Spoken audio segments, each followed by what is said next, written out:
سلام كمي أمسكم أب زوري علم تركبوا كبرى سماعتنا تولد ولد جبريل كاب واشنطن دي سي نيولومي ربع 16 سنة 2021 و 9 سنة 2013 فنونا ب 22 25 31 متر باندكم ودما ب VOA 24 يمحلالف نلومي أب كندي حزبي نس حزبي كاب كلل تግራይ ንኹነታት ኣብ ኩናት ዝቆሰሉ ህፃናት ዝምልከት ጸብጻብ ኣለና ካብ ኒውዮርክ ድማ ኣምባሳደራት ኢትዮጵያን እንግሊዝን ዝሃቦ ጋዜጣዊ መግለጺ ድሕሪ ዜና ክቐርብ ዕለታዊ ዜና ይቀድም ካብ ገብረ መድህን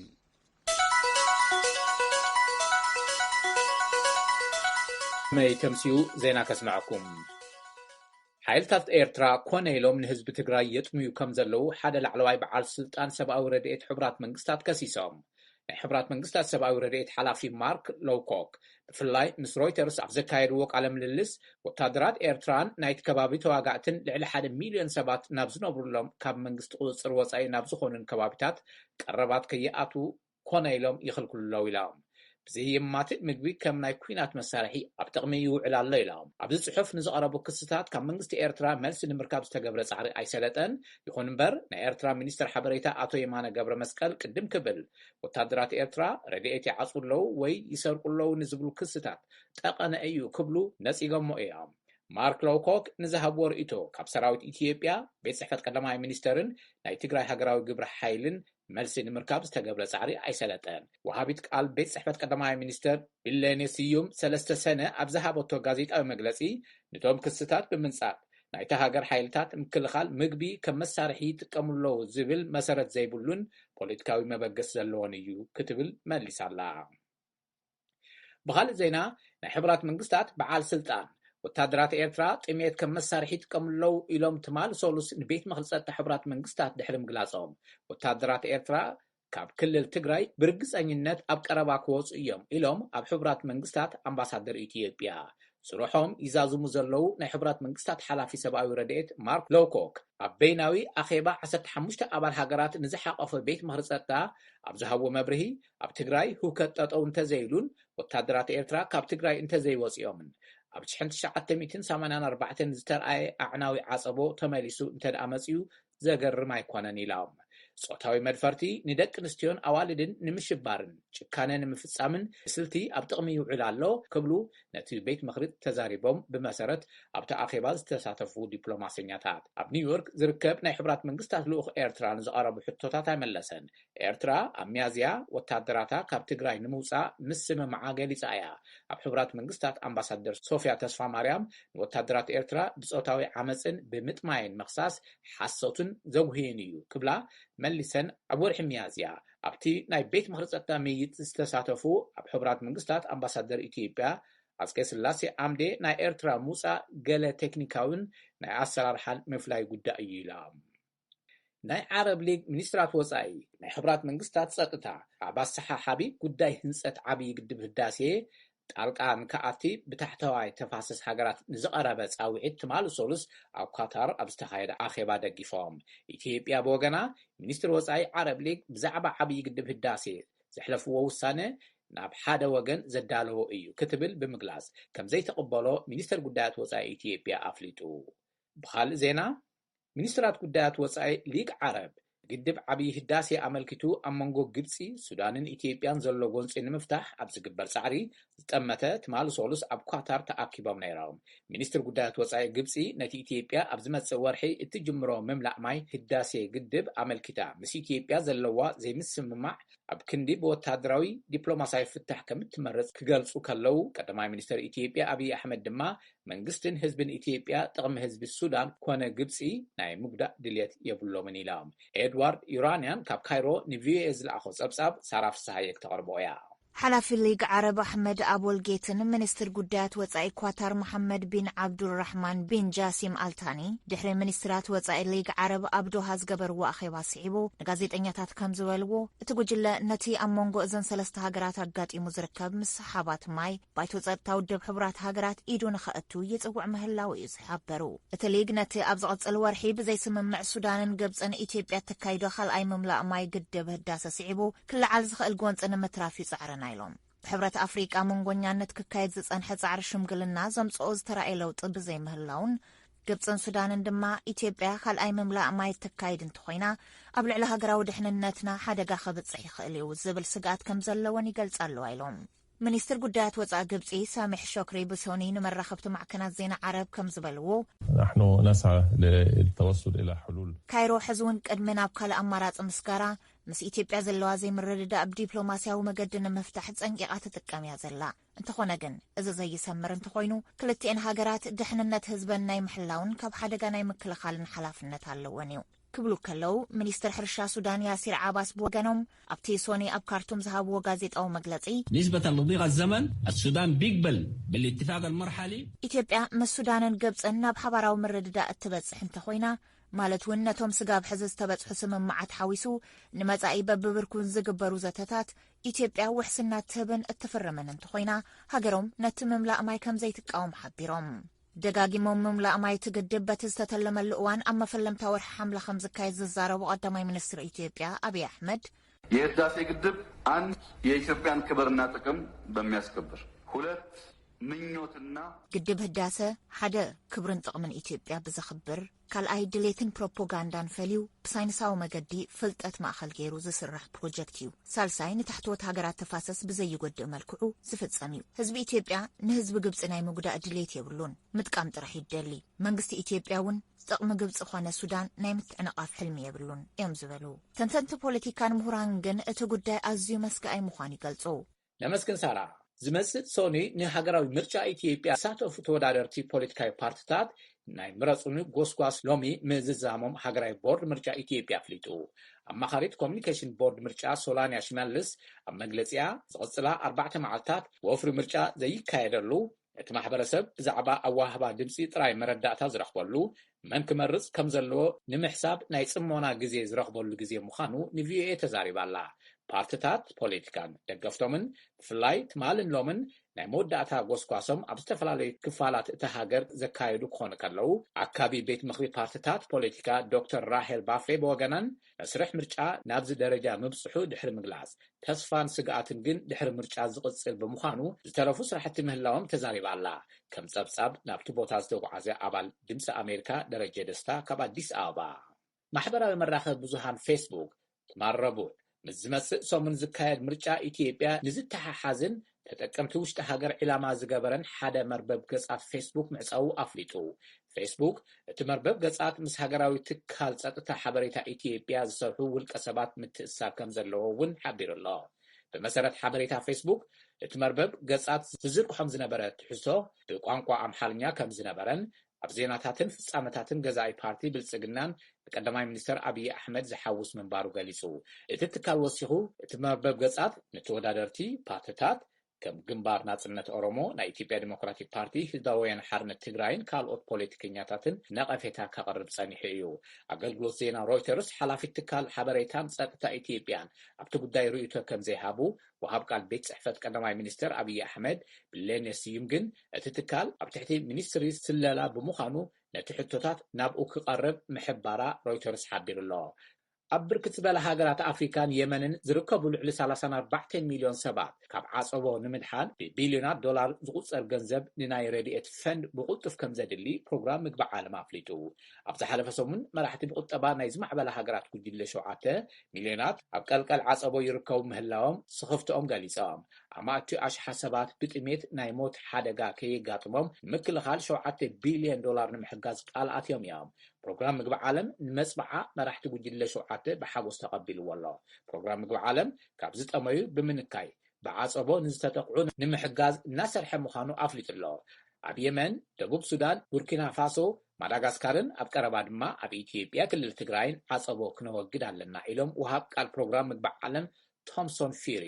ሰብኣዊ ሓገዝ ናብ ዘድልዮም ሰባት ክየኣቲ ብምኽልካል ንህይወት ኣድሕን ጻዕርታት ምዕንቃፍ ከም ዘሎ ሰበስልጣን ፕሮግራም ምግቢ ዓለም ብምግላጽ ኩናት ይካየደሉ ኣብ ዘሎ ትግራይ 350,000 ሰባት ናብ ደረጃ ህልቅት ዝበጽሕ ጥሜት ገጢምዎም ኣሎ ክብሉ ከም ኣብነት ጠቒሶም ኣብ መወዳእታ ናይ ዩናይትድ ስቴትስ ፕሬዚዳንት ጆ ባይደን ናይ ሩስያ ፕሬዚዳንት ቭላድሚር ፑቲንን ዝለዓለ ትፅቢት ዝተገብረሉ ኣኼባኦም ኣብ ጄኔቭ ጀሚሮም ኣለው። ዋና ከተማ ስዊዝ ዝኾነት ጄኔቭ ዝተመረፀትሉ ምክንያት ብታሪክ ብፖለቲካዊ ገለልተኝነታ ስለትፍለጥ እዩ። ክልቲኦም ወገናት እቲ ዕድል ንምትሕብባር ከም ዝጥቀምሉ እንተስመሩሉ እውን ኣብ መንጎ ሞስኮን ዋሽንግተንን ብዘሎ ወጥሪ ዝተመልኦ ርክባት እቲ ትፅቢት ትሕት ኣቢሎም ኣለው። እቲ ዝርርብ ኣብ ክንዲ ኣብ ኣገደስቲ ስምምዕ ምብፃሕ ቅሬቶኦም ከስምዕሉ ትፅቢት ይግበር። ዜና ኣብዚ ፍጻም።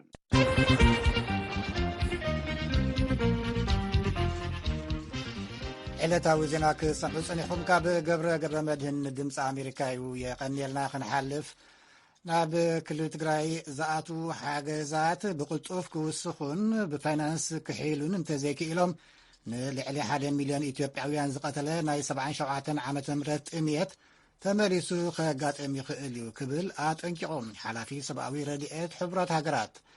ኣብ ቤት ምክሪ ፀጥታ ሕቡራት ሃገራት ኣምባሳደር ዓባይ ብሪጣንያ ብወገነን ኣባል ሃገራት ቤት ምክሪ ፀጥታ ብሓደ ድምፂ ውግእ ደው ይበል፣ ሰብኣዊ ሓገዛት ብዘይ ዕንቅፋት ይባፃሕ ኢልና ክንፅውዕ ይግባእ ኢለን። ኣብ ኒውዮርክ ኣምባሳደር ኢትዮጵያ ታየ ህዝቅኤል ስላሴ ኣብ ዝሃቦ ግብረ መልሲ ድማ ነቲ ኣብ ትግራይ ተኸሲቱ ዘሎ ዝተባህለ ሰብኣዊ ኩነታት ኣይተቐበሎን፣ ሰራዊት ኤርትራ መዓስ እዩ ዝወፅእ ንዝብል ዝቐረበሉ ሕቶ ናይ ቴክኒክን መስርሕን ጉዳይ እዩ ዝተርፍ፣ ትፅቢትና ብቁልጡፍ ክወፅኦም ዝብል እዩ ኢሉሎ። ዝርዝሩ ቤትረ ስልጣን ከቕርቦ እዩ። ኣብ ትግራይ ጥሜት ኣሎ ኢሎም ሓላፊ ረድኤት ሕቡራት ሃገራት ማርክ ሎውስኮክ ኣብቲ ትማሊ ዝተኻየደ ኣኼባ ቤት ምክሪ ፀጥታ ሕቡራት ሃገራት ቅዳሕ ንሶም ዘቕረብዎ ሪፖርት ኣብ ኢድ ቪኦኤ ኣትየሎ። ንሶም ዘቕረብዎ ሪፖርት ግዜያዊ ምምሕዳር ትግራይ ከይተረፈ ጥሜት ዘስዓቦ ሞት ከም ዘጋጥም ሓቢሩ እዩ። እቲ ጸገም እናገደደ ከም ዝኸድን ኣብ ትግራይ ጥራሕ ከይኮነ ኣብ ክልላት ዓፋርን ኣምሓራን እውን ከም ዝተኸሰተ ይገልጽ። ዝሓለፈ ቅነ ሕቡራት ሃገራት ዘውፅኦ ህፁፅ ጻውዒት ንትካላት ሰብኣዊ ረድኤት ዘይተደረተ ምንቅስቓስ ከምኡውን ምቁራፅ ተኽሲ ንኽትግበር ኣተሓሳሲቡ እዩ። 350,000 ህዝቢ ኣብ ጥቓ ጥሜት ኣሎ፣ 2 ሚልዮን ህዝቢ ትግራይ ድማ ናብቲ ሓደጋ ይወድቕ ኣሎ ይበል። እቶም ሓላፊ ወሲኾም እቲ ጸገም ኣዝዩ ዓሚቕ እዩ፣ 123 ትካላት ረድኤት ከም ዝነበራ፣ እቲ ውግእ ክጅመር ከሎ ኣብ ትግራይ ካብ ዝነበሩ ሰራሕተኛታት ረድኤት ብ10 እጽፊ ከም ዝወሰኸ ጠቒሶም ሕቡራት ሃገራት ክሳብ መወዳእታ ታሕሳስ ን5.2 ሚልዮን ህዝቢ ትግራይ ንምሕጋዝ ዘኽእሎ 853 ሚልዮን ዶላር ክቐርበሉ ሓቲቱሎ፣ ክሳብ መወዳእታ ሓምለ ድማ 200 ሚልዮን ዶላር የድልየን ይብል። ኣብ ሕቡራት ሃገራት ኣምባሳደር ኢትዮጵያ ታየ ህዝቀስላሴ ብወገኖም ኩነታት ትግራይ ትኩረት ቤት ምክሪ ፀጥታ ኣየድልዮን ነይሩ ከም ዝበል እውን እቲ ዜና ይሕብር። እዚ ከምዚ ኢሉ ከሎ ኣምባሳደር ዓባይ ብሪጣንያ ባርባራ ወድውርድ ክዛረባ ከለዋ ሕርሻዊ መሳርሕን እንስሳ ዘቤትን ጠፊኦም እዮም። ብሰንኪ እዚ 35,000 ካብ ህዝቢ ትግራይ ድሕሪ ኣብ ሶማልያ ኣብቲ ዞባ ተኸሲቱ ዘይፈልጥ ጥሜት ኣንፅላልይዎም ኣሎ። ንምቅላስ እዚ ሓደጋ እዚ ሃገረን 60.7 ሚልዮን ፓውንድ ለጊሳላ ኢለን ኣስዒበን። We call today for council members to come together and to urge with one voice for an immediate ceasefire and access for humanitarian aid. ኣባል ሃገራት ቤት ምክሪ ፀጥታ ሕቡራት ሃገራት ብሓደ ድምፂ ምቁራፅ ተጻብኦ ብህፁፅ ንኽትግበርን ሰብኣዊ ረድኤት ብዘይ ዓንቀፍቀፍ ንኽባፅሕን ክንፅውዕ ይግባእ። እቲ ንዘራረበሉ ዘለና ድርቂ ይኮነን፣ ወራርን በጣውን ኣይኮነን፣ እንታይ ደኣ ሰብ ሰራሕ ጥሜት እዩ። ብሰንኪቲ ይቕፅል ዘሎ ውግእ ሓረስቶት ሎም ዘበን ክዘርኡ ኣይከኣሉን፣ ግዜ የምልጦም ኣሎ ዝበላ እተን ኣምባሳደር እቲ ውግእ ንህዝቢ ጎዲእዎ ጥራሕ ዘይኮነ ጥሜት ኣስዒቡ እዩ፣ ንዓመታት ድማ ሚልዮናት ህይወቶም ኣብ ሓደጋ ከውድቆ እዩ ኢለን። ስለምንታይ እዩ ቤት ምክሪ ፀጥታ ሕቡራት ሃገራት ወግዓዊ ኣኼባ ኣብ ልዕሊ እቲ ጉዳይ ፀዊዑ ክዘራረብ ዘይከኣለ ዝብል ሕቶ ቀሪቡለን እተን ኣምባሳደር ዝሃብኦ መልሲ ኣሎ። We've made the UK's position on this very clear. We are disappointed. مرقص عباي بريطانيا أبز قداي زي نتصور غيرنا يوئنا. حقنا مزراب اتبيت مخري وقعون علاون أخيبات أوي أخذ زرارة بلو زي مخالو حقوسات يكونان. نزقلو لاوزين مفتح نابزوباون أفريقاون تبقسو سانا نخبت صحيد ليتنا. ኣብቲ መድረኽ ርእቶም ዝሃቡ ኣምባሳደር ኢትዮጵያ ኣብ ኒውዮርክ ኣቶ ታየ ህዝቀስላሴ ብወገኖም እቲ ብኦቻ ወይ ከዓ ተሓባሪ ሰብኣዊ ሓገዛት ሕቡራት ሃገራት ብዛዕባ ንጥሜት ዝምልከት ዝወፀ ሪፖርት ከም ዘይቕበልዎ ገሊፆም። The report that was presented by OCHA regarding famine in Ethiopia which ብዛዕባ ሰብኣዊ ቀረባትን ሪፖርት ኦቻ ንጉዳይ ጥሜት ዘውፅኦ ሪፖርትን ተዘራሪብናሉ ለና ብግልፂ ከም ዘይንሰማምዐሉ ሓቢርና ኢና ምክንያቱ ጥውይውይ ዝበለ እዩ ትፈልጡ ዲኹም ሓበሬታ ክእክቡ ከለው ዝተጠቐምሉ ኣገባብ ንጹርን ንኩሉ ዝሓቁፍን ኣይነበረን እቲ ኣተኣኻኽባ ሓበሬታ ግጉይ እዩ ነይሩ ይብሉ ንሶም they used a couple of cell phones in rural Ethiopia to collect the ሙሉእ ንሙሉእ ጌጋ እዩ ዝበልኩሉ ምክንያት ዝተወሰና ቴሌፎናት ተጠቒሞም ካብ ገጸራት ኢትዮጵያ ዝኣከብዎ ስለ ዝኾነ እዩ ስለ ዝኾነ ጌጋታት ተኸሲቶም ኣለዉ ከምኡ ኮይኑ እውን ሰብኣዊ ኩነታት ብሕልፊ ንጥሜት ኣብ ልዕሊ ኢትዮጵያ ከም ፖለቲካዊ ጸቕጢ ንምፍጣር ኣብ ጥቕሚ ምውዓል ተቐባልነት ዘይብሉ እዩ ለሰራዊት ኤርትራ ዝምልከት ዝቐረበሎም ሕቶ እውን ነይሩ ቀዳማ ሚኒስትር ኣብይ ኣሕመድ ሰራዊት ኤርትራ ካብ ኢትዮጵያ ክወፁ እዮም ኢሎም ነይሮም መዓዝ እዩ ሰራዊት ኤርትራ ዝወፅእ ዝብል ዝቐረበ ሕቶ ነይሩ እቶም ኣምባሳደር ክምልሱ ከለው ካብ መንግስተይ ዝተኣተወ ቃል ኣሎ ኤርትራውያን እውን ንጹር ገይሮሞ እዮም ናይ ቴክኒክን መስርሕን ጉዳይ እዩ ዝተርፍ ትፅቢትና ብቁልጡፍ ክወፁ እዮም ዝብል እዩ ኢሎም እቶም ኣምባሳደር تسمعوا زلكم واشنطن دي سي زركب دمص امريكا يكاب واشنطن كنحلف ناب فولي مدد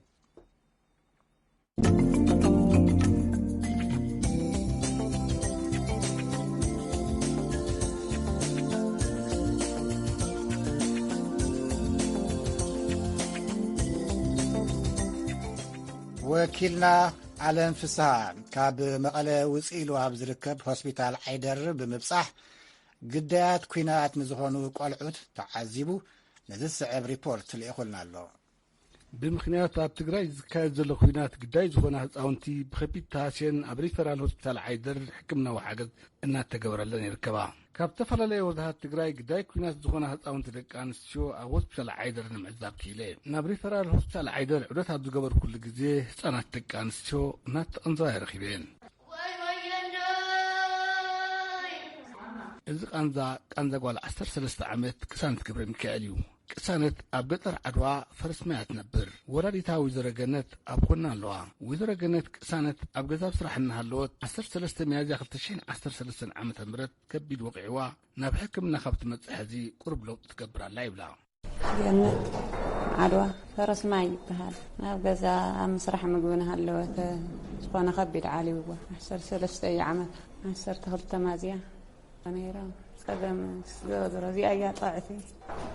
قروا لو طفات جيراني هذا كله أبك في المأخذ حكمنا أنا استنحت ندما كابسام رزمت أتيا قال 15 عام السجنيا أيتك برايز النبي ولادي أبكرنا له أب كذا أنيها سبك هدم إسرائيل تهدم سراويت إرتراق عموا بيمنا يقول إذن زعات وطيت تجاميت عين حيزي وطيو بركاتها قارت نقلت مع التقعيزة مقله بتاع عيدر أنت يا تحكم الله حمش تشديش مع التقن ونا أو نايت فلت نرايبلو زين صار مخنيات كاب سراويت إرترا كاب جزء على هاللوت تنسلوا عقل شجر وصحوا أو لما ببركاتها خلت معك بسيرة عاد بحرق جيرة بعد قدام جيرة أمس يلا على 15 توعة على 10 شعات قلنا زي أتيا كان جزء سبزح بشعتي ولهذا ملامس مستريس ساول كان جزء فريحة مسوسات كوربعة نيرم رابعة مودي ثلاثة قال بزود ما جمرة في تجزية وعوة بل سالسات جا وعوة توعته بزا ونزنا بزيا وعاب بزيا وصيا بزا وصيا ثانية أجن بقى بتعم تقولي أثر تموفي الناس أزرو سكال 5 معات 6 معاتي ونعيت فلت نرت صحيت عنيرة خزجن بتصبق بس للكاتات الوا تم حاشية لا أو صبق هنا تاتيانيا تم حاشية لا دكتور مبرات قبر سلاسي أبري فرال هوسبيتال عيدر حكيم تناتيو نهز أنا تنحكمي رخيبيو قرأت عملكتو لسه أبري تايبين الله مجمرات مصخلة كاوي قلت تورحن 10 معلتن جيرانيا زغودات يا خودز بلاي نيرو او قصا كاوي نيرو بخلتي قصا وقع نيروا كلت عينا له كترعي خالتي نيرا مرأي عمري صقب نيروا زقسلي زرنا ورلا طعمي ديب زبالي نيرو طعم زقسلته دغ نيرو كاوي او زمصات حد حكمناتات تغيرهم لا خمسنا يمت وحتي بطعمي كفتس زنورو يمت وحتي حكمنا تغيروا لا ካው عم قلي مدحنت لنا يرخص يفتر له بوتات حد مدحنتات أن تقول له صنيح ميوم كاو كريه خلا لو تنو يمسد بز زلو ناي متح تستغور له جن ياو بزح لو تيخا يولي تقولات زي زريكا تقولات ياو خود زلا خمس قناعي زري مالتي دكتور مبراهتو متاع عدل ذا سجنون انتي كم زمسل كم زيحبر ناي كدمي عدلا بزح زلو ساعات ياو خود زلا ايو حدا ناي مرأي خلتا ياو في زلو قلتيو لو تنو يمسد بز زلو ناي متح تستغور له جن ياو بزح لو تيخا يولي تقولات زي زريكا تقولات ياو خود زلا خمس قناعي زري مالتي انزان اويات ندما قاندا قال 4 عامات يشتورحنيو كورد حوزين طابع دبر سلام قشت براقيت يامصا ولاديا ايتي غبريوت غبرانيا ابغون الله بزعوا زغاط مخنتات تزارب كمتيبل كنتات غاطن احنا وصينا انا صنحنا كن بعلت 30 انا 30 ورح ميازيا احنا غاطن وصينا صنحنا وغزا بس بيت سدراء نيرا او كن حدا غاطي مالتي قطري شو بيتسو بزحناره ادوا ولادينا مرعات حاونا 5 رصا ينتقاتيله زي اوصيا مالك غاطما غن توقع عقنا غنيا يا ساتم كعمو يتمغينا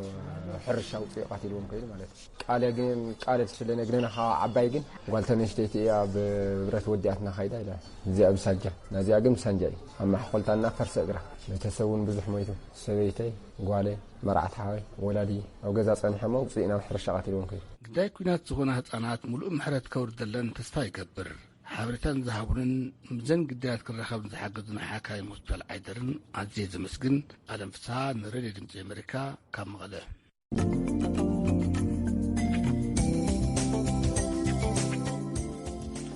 كبرات سمعتنا سمعوا زلهم دمت امريكا كاب واشنطن يقصل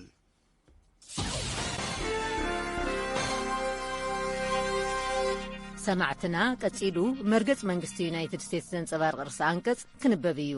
ፍሉይ ልኡኽ ዩናይትድ ስቴትስ ንቐርኒ ኣፍሪቃ ጄፍሪ ፌልትማን ኣብ ግብፂ ኤርትራ ሱዳን ኢትዮጵያን ዝነበሮም ፈላማይ በፅሓ ዛዚሞም ምምላሶም ዝዝከር እዩ ዘሕለፍዎ መልእኽቲ እውን ዩናይትድ ስቴትስ ኣብቲ ዞባ ንዝለዓሉ ቅልውላዋት ኣፍልጦ ብምሃብ ንምፍታሕ ከም እትፅዕር ንምዕባለን ምርግኣትን ቀርኒ ኣፍሪቃ ድምፂ ዜጋታቱ ዝሰምዕን ዝርዳእን መንግስቲ ዘለዋ ዞባ ንምፍጣር ልዑል ሓገዝ ከም እትገብር ዝሓበረ እዩ ክብል እዩ እቲ ርእሲ ዓንቀጽ ሓተቱ ዝጅምር ኣብዚ እቲ ፈላማይ ግና لوالونتان حدنتان زخبرت إثيوبيا نمعوات إزرائيل والسانيتيا إلى تأمن يونايتد ستيتس كوينغنا أما لا تهاجر بوليتيكاون عليتاون مكفالات الناوسخ بمزو عبي سقات اللوا أبتقراي زفز أمزل لقفعن وسخص حاجة السبعوين زل اليوم هزبن بسخوانا ملكعو تقبال نتيبلون يونايتد ستيتس سممعت أو مبال تخصن خفت أمن كم أون إذا كان استمل أقوانسي بقلطفت أو نخبلن سعرات قصل كم أون هيوات نمد حنزل لي حاجزات مقرابن أما تحسب أو مسلات سساتو فزلو بحقة حتى تنمقبار مس مشارخ تاب مقان تسرح أبتقراي زل قلولاو عبي ترقم زنبرو هاقراو أفافنو تلو تزت عنا غففتنا أيو فولي لوخ يونايتد ستيتس فيلتمان مسك قدماي مينستر أبين كالوت العلو السب سلطان إثيوبيان أبز الزرارة بلوان أزوم فتناتات وزيتاو بزخونة مقدن مفتاح ناس أن فتحاون مرز أبا مكياج سبعون بوليتيكاون مسلات كل إثيوبيا وزخبرة هاقراو مردان مفتار بزقبر صعريو إذا دما حيلتات إرترا كاب إثيوبيا سقاب زيوتو تقبارا كخون أزقام إلوم فيلتمان أسمر أبزبت حلوان ون وتهدراتهم بقلت فكوزون بريزيدنت إساياس أفوركي أصنعهم تزاريبهم موميوم أب سودان تفتيرو زركا بوليتيكا وسججر أب تزوبا مرأيا خوينو خجلجل زخل أب عدمة ولد حدا جزا زركا بعدليو فلوي لأخ فيلتمان لأمرار حا سودان كم زبالوهم نتهاجر ناب ديمقراطي مسججر أب كيد زركا بسعري سودان دحر 13 عامات تزوبا مرقاقي اتهاجر كوينا كتواسع زخلا عمنا كتفتر يونايتد ستيتس كمتحجزا كم اون نتي نقدب هداس إثيوبيان مسحابات دوبنا ملكيتو زلو قونسن مفتح نتي عنك أفكافات زقات موزولو لهوت سودان نخيط تأقواقل يونايتد ستيتس حجز كمتكبر حبيروم فلوي لأخ فيلتمان أبقودا إثيوبيا تهانز أزلا مفلفل حيلي دحننتن أطاقما ماينا ملكيتوم مسمرحتي أديس أبابا كايرون كارتومن تزراريبوم يوم ازي بمنغونياتات حبرت افريقيا كفتح زقبو قدايو يونايتد ستيتس ابقرن افريقيا سلامن سممعاتن نخعسل ابرتع خمت تسرح ابريو كبل اترأس عنقص حتى توزازيميو ዝሰማዕኩምዎ መርገጽ መንግስቲ ዩናይትድ ስቴትስ ዘንጸባርቕ ርእሲ አንቀጽ እዩ። ክቡራት ሰማዕትና ድምፂ ኣሜሪካ ኹም ትሰምዑ ዘለኹም ንሎሚ ንሙዚቃ ዝኸውን ግዜ ተሪፉና ኣሎ። ብሰናይት ኣሚነ ትፃወታ ለሚነይ